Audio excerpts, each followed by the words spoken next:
গীতার পেটে বাচ্চার স্পর্শ পেয়ে এবার স্বস্তিকের স্মৃতি ফিরে এলো। হ্যাঁ বন্ধুরা, এমনটা হতে চলেছে আজকের পর্বে। বিস্তারিত জানতে ভিডিওটিতে লাইক দিয়ে চ্যানেলটিকে সাবস্ক্রাইব করে পুরো ভিডিওটি তোমরা দেখতে থাকো। গল্পের শুরুতে আমরা দেখতে পারবো শপিং করে যখন সব বাড়ি ফিরে আসে তখনই টিপের মা বলতে লাগলো, টিপ এটা কোন খেলা শুরু করেছো? আমার না একদম ভালো লাগছে না, আমি চলে যাচ্ছি। আমি বাবু তোমাদের এই ছেলে গেলায় আর থাকতে পারবো না। তখনই গীতা বলতে লাগলো, আন্টি 1 মিনিট প্লিজ, আপনি যাবেন না, আপনি একটু দেখে যান আপনার মেয়ে যে কতটা ভুল করছে সেটা একবার নিচ্ছুকে দেখে যান। টিপ তখনই বলতে লাগলো, কি বলতে চাইছো গীতা, তুমি কি বলতে চাইছো? তুমি আমার সঞ্জয়কে মিথ্যে প্রমাণ করতে চাইছো? তখন গীতা বলতে লাগলো, না, খেলাটা তুমি শুরু করে দিয়েছো, তাই আমি যেটা বলছি সেটা তোমাকে মানতে হবে। আমরা যেটা শপিং করে এনেছি সেই শপিংটা একসাথে রাখবো, তারপর দেখি স্বস্তি কোন ড্রেসটা পছন্দ করে। তখনই বলতে লাগলো, ও তোমার ভয় করছে, তোমার ড্রেসগুলি পছন্দ করবে না সেই জন্য? গীতা তখন বলতে লাগলো, দেখাই যাক না স্বস্তি কোন ড্রেসটা পছন্দ করে। গীতা তখন বলতে লাগলো, ঠিক আছে, আমি তোমার চ্যালেঞ্জ মেনে নিলাম। এই বলে সবার দুইজনের ড্রেসগুলি একসাথে এলোমেলো করে রাখে আর স্বস্তিককে বলা হয় যে সে তার পছন্দের ড্রেসটা তুলে নেওয়ার জন্য। তখন স্বস্তিক সমস্ত ড্রেসগুলি একে একে খুলে দেখতে লাগে আর তখনই হঠাৎ করে স্বস্তিকের হাতে একটা শার্ট পরে আর শার্টটা দেখে তখন বলতে লাগলো, এই তো এই কালারটাই আমার খুব পছন্দ, এই ড্রেসটা আমার খুব পছন্দ হয়েছে। তারপর আরেকটা ড্রেসও হাতে নিয়ে বলতে লাগলো, এই ড্রেসটাও আমার খুব পছন্দ হয়েছে, খুব ভালো হয়েছে। তারপর অন্য একটা ড্রেস নিয়ে বলতে লাগলো, এই কালারটা না আমার একদম পছন্দ হয়নি, ছি, আমি এইরকম ড্রেস তো কোনোদিন পরিনি, আমার একদম ভালোই লাগে না। এই বলে ড্রেসটা ছুঁড়ে ফেলে দেওয়ার বলতে লাগলো, তাহলে এই ড্রেসটা আমি ট্রায়াল দিয়ে আসি, তোমরা এখানে থাকো। এই বলে স্বস্তিক ড্রেসটা নিয়ে তার নিজের ঘরে চলে যায়। অন্যদিকে টিপ তখন প্রচণ্ড রেগে যায়। গীতা তখন বলতে লাগলো, দেখতে পেয়েছো টিপ, তুমি যে কতটা ভুল। তখনই গীতা গীতাকে রেগে বলতে লাগলো, টিপ কি ভেবেছো সামান্য একটা পোশাক তোমার পছন্দ করেছে বলে ও সঞ্জয় থেকে স্বস্তিক হয়ে যাবে? সেটা হতে পারে না, এটা সঞ্জয় লাহিড়ী, আমি বলছি তুমি কিছুতেই প্রমাণ করতে পারবে না। তখন মেহেক হাসতে থাকে আর বলতে লাগলো, কেন টিপ, তোমার কি এখন ভয় করছে যে গীতা বৌদির ড্রেসটাই পছন্দ করে নিয়েছে? তখন টিপ বলতে লাগলো, না, আমার একদম ভয় করছে না। তখনই গিনি বলতে লাগলো, সত্যি কি এটা গীতার পছন্দের পোশাক ছিল? তখন টিপ বলতে লাগলো, হ্যাঁ, এটা গীতার পছন্দের ড্রেস ছিল আর সেটাই পছন্দ করছে। এটাকে ভেবে কি সে সঞ্জয়কে স্বস্তিক বানিয়ে দিতে পারবে? সেটা কিছুতে পারবে না, আমি বলছি সেটা সে কোনোদিন পারবে না।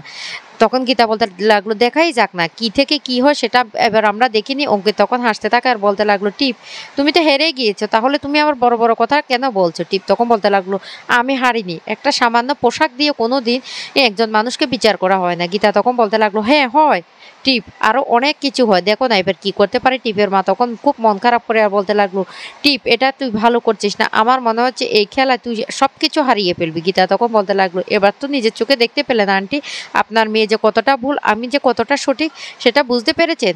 তখন এই টিপের বোনেরা বলতে লাগলো, তুমি কি বলতে চাইছো গীতা, কি বলতে চাইছো? গীতা তখন বলার আগে গীতার বোনেরা বলতে লাগলো, কি বলতে চাইছো আপনারা দেখতে পেয়েছেন তো, গীতার পছন্দের পোশাকটাই কিন্তু আমার দাদাভাই পছন্দ করেছে, বুঝতে পারছেন?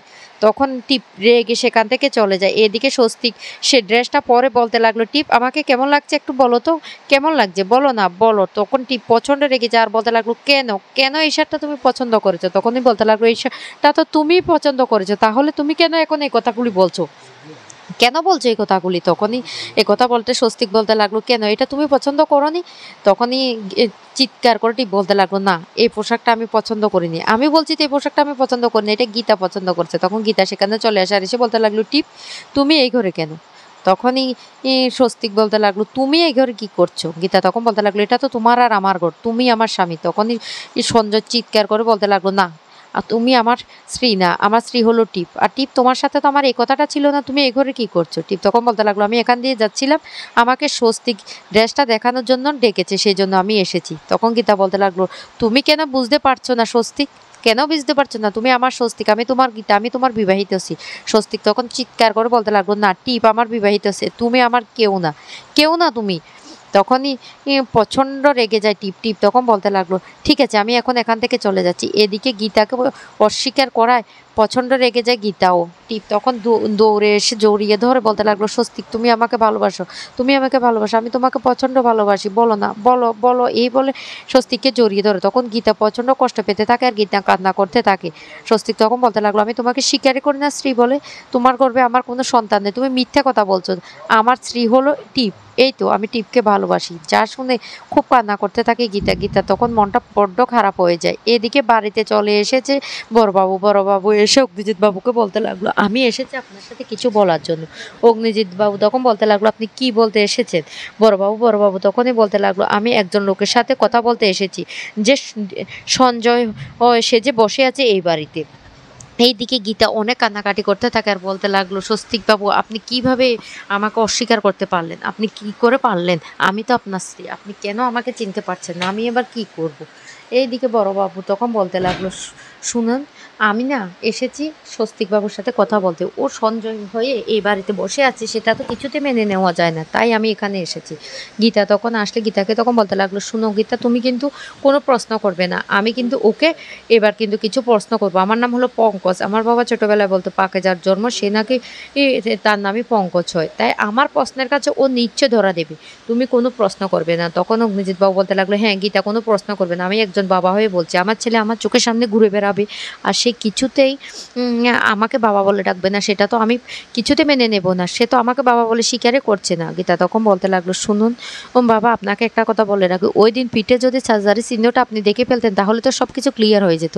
তখনই অগ্নিজিৎ বাবু বলতে লাগলো, এখন কি বলতে চাইছো, তুমি আমাকে দোষারোপ করছো? তখন বলতে লাগলো, না বাবা, আমি দোষারোপ করছি না, আমি সেটা জানি বেশ ভালো করে ও যে স্বস্তি, কিন্তু ও কেন স্বীকার করছে না সেটাই তো বুঝতে পারছি না। তখনই বড়বাবু বলতে লাগলো, সমস্ত প্রমাণ তো আমাদের হাতে, আদালতে গেলে তো সবটা প্রমাণ হয়ে যায়, তাহলে গীতা তুমি কেন এই কাজটা করছো? গীতা তখন বলতে লাগলো, আমি মানবিকতার জন্য এই কাজটা করছি, কারণ আমি একটা জিনিস বুঝতে পেরেছি যে টিপ আমার স্বস্তিককে অনেক ভালোবাসে, অনেক ভালোবাসে, তাই আমি ও যেটা চাইছে সেটা মেনে নিয়েছি। আজকে ও যদি আমার স্বামীকে না বাঁচাতো তাহলে তাহলে আমার স্বামীকে আমি কোনোদিন খুঁজে পেতাম না, সেই জন্য মানবিকতার খাতিরে আমি ওর সত্যে রাজি হয়েছি। বড়বাবু তখন বলতে লাগলো, ঠিক আছে, তুমি তোমার সত্যে রাজি হয়েছো, তবে একটা কথা তোমাকে আমি বলি, আমি যখন প্রশ্ন করবো তুমি এর মাঝখানে কোনো কথা বলবে না, আমি ওকে প্রশ্নবিদ্ধ করে তারপর ওর কাছ থেকে আসল সত্যিটা বের করবো। অগ্নিজিৎ বাবু তখন বলতে লাগলো, বড়বাবু আমি আপনাকে আদেশ করছি, গীতা কোনো প্রশ্ন করবে না, আপনি জিজ্ঞাসা করুন, আপনি জিজ্ঞাসা করুন। এরপরে বড়বাবু বলতে লাগলো, ঠিক আছে, আমি তাহলে জিজ্ঞাসা শুরু করছি, কোথায় এখন সঞ্জয়বাবু, কোথায় যে সঞ্জয়ের ছদ্মবেশ ধরে এই বাড়িতে বসে আছে? তারপর জিজ্ঞাসা করলে বারবার সঞ্জয় একই কথা বলে, আমি সঞ্জয় লাহিড়ী, আমার স্ত্রী টিপ লাহিড়ী, গীতা আমার কেউ না, আর আমার বাবার নাম মায়ের নাম সবটা বলতে থাকি। আর এই কথাটা বলার সাথে সাথে তখন বড়বাবু বলতে লাগলো, আপনি মিথ্যা কথা বলছেন, আপনি মিথ্যে কথা বলছেন, আপনি একদম সত্যি কথা বলছেন না, কারণ আপনি হলেন স্বস্তিকবাবু। তখনই স্বস্তিক প্রচণ্ড রেগে যাওয়ার বলতে লাগলো, আমি বলছি তো, আমি বলছি আমি সঞ্জয় লাহিড়ী, আপনাকে আর কতবার বলবো? তখন বড়বাবু প্রচণ্ড রেগে গিয়ে বলতে লাগলো, শুনুন, আমি কি করতে পারি আপনি জানেন না। তখন ঠিক বলতে লাগলো, বড়বাবু আপনি কিন্তু এইভাবে আমার স্বামীর উপরে টর্চার করতে পারেন না, মেন্টালি টর্চার করলে আমি কিন্তু এবার মামলা করব, আমার বাবার হাত কতটুকু লম্বা সেটা আপনি বেশ ভালো করে জানেন। তখনই বড়বাবু বলতে লাগলো, শুনুন, আপনি আপনার বাবার যে টাকা পয়সা সেটা নিয়ে একদম বাড়াবাড়ি করবে না, আমার হাত কতটুকু লম্বা এবার আপনি সেটাও দেখে নেবেন। ও যে স্বস্তিকবাবু সেটা আমরা প্রমাণ পেয়ে গেছি, কারণ ওকে একজন সাপুরে দেখতে পেয়েছিল, তারপর আপনি ওকে হাসপাতালে নিয়ে গেছিলেন, সেখানে ভালোভাবে ট্রিটমেন্ট হচ্ছে না দেখে আপনি আপনার মায়ের পার্সোনাল যে নার্সিংহোম সেখানে নিয়ে গেছেন। তখন আপনার মা কিন্তু দেশে ছিল না, উনি কলকাতায় গিয়েছিলেন, আর সেই মুহূর্তে আপনি কি কারসাজি করেছেন, যা শুনে ভয় পেয়ে যায় তখন টিপ। আর তখনই গীতার বোনেরা বলতে লাগলো, কেন ভয় পাচ্ছ? সব কিছু যখন প্রমাণিত হয়ে গেছে তাহলে তো ওর আমার দাদাভাই। তখন স্বস্তিক চিৎকার করে বলতে লাগলো, আমি কারো দাদাভাই না, আমি স্বস্তিক না, আমি বলছি তো, তোমরা কেন বুঝতে পারছো না? এরপরে গীতাকে অপমান করে স্বস্তিক ঘরে চলে যায়। গীতা তখন প্রচণ্ড কান্নাকাটি করতে থাকে ঘরের মধ্যে। আর তখনই স্বস্তিক ঘরে আসলে স্বস্তিকের হাতটা নিয়ে গীতা তার পেটে দিয়ে বলতে লাগলো, তোমার যে সন্তানের স্পর্শ অনুভব করে তুমি বলো তো, আমি তোমার স্ত্রী না? তখন পেটটা হাতে রেখে স্বস্তিকের কেমন একটা অনুভূতি হতে থাকে, আর সেটা দেখে ভয় পেয়ে যায় টিপ। তো বন্ধুরা, কেমন হয়েছে আজকের পর্বটি সেটা অবশ্য কমেন্ট করে জানাবে।